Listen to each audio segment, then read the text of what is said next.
Friends, இன்றைக்கி spinal ஸ்ட்ரென்த்தன்னு வச்சுக்கிறதுக்கும் ஃப்ளெக்சிபிளாக வச்சுக்கிறதுக்கும் யூஸ்ஃபுல்லான ஒரு ஆசனம் பார்க்குறோம். இந்த தண்டுவடம் நம்மளுக்கு சரியாக இருந்தாலும் உடம்பு டிசீஸ் வராமல் இருக்கும். அதுக்கு ஃப்ளெக்சிபிளாகவும் இருக்கும், ஸ்ட்ரென்த்தனாகவும் இருக்கும்.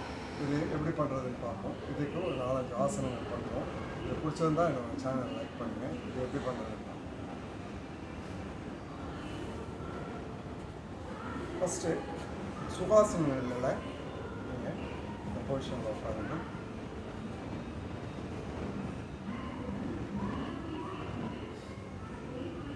எல்போவை தப்பணும்.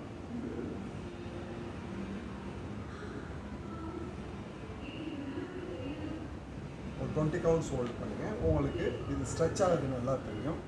சைடில்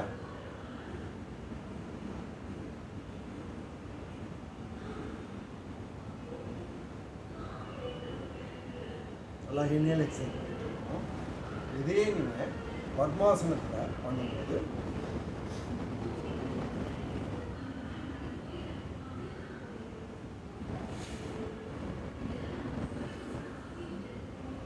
பத்மாசனத்தில் பண்ண முடியாதவங்க சுகாசனத்தில் பண்ணலாம். சப்பலாங்கால் போட்டும் பண்ணலாம்.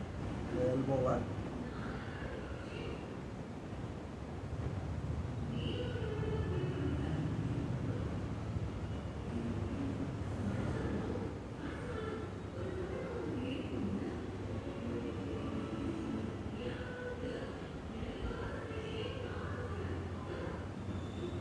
ஒரு 20 கவுண்ட்ஸ் ஹோல்ட் பண்ணுங்க. அடுத்து இந்த காலை ஃபுல்லாக மேட் அளவுக்கு ஓப்பன் பண்ணிக்கோங்க. நல்லா நிமிர்ந்து நல்லா இனியல் இந்த பொசிஷனுக்கு திரும்பி எக்ஸிட் டவுன்.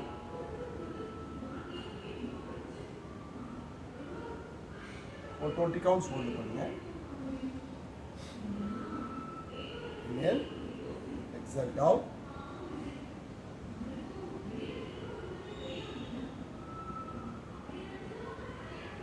உங்களுக்கு ஸ்பைனல் நல்லா ஸ்ட்ரெச் ஆகுது நல்லா தெரியும்.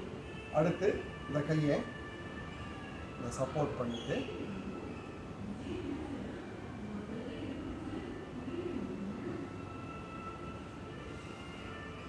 நம்ம ஆப்போசிட்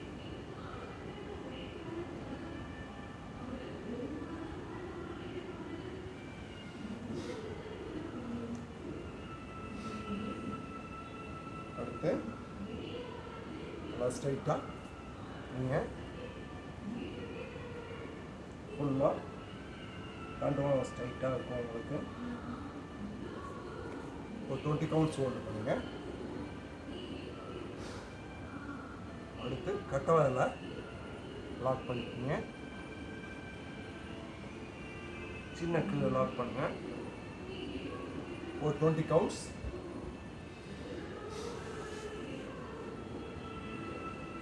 இந்த ஆசனாஸை தொடர்ந்து பண்ணுங்கள். நல்லா ஸ்பைனல் ஸ்ட்ரென்த்தனாக இருக்கும். இது பிடிச்சிருந்தா என்னோடய சேனல் லைக் பண்ணுங்கள்.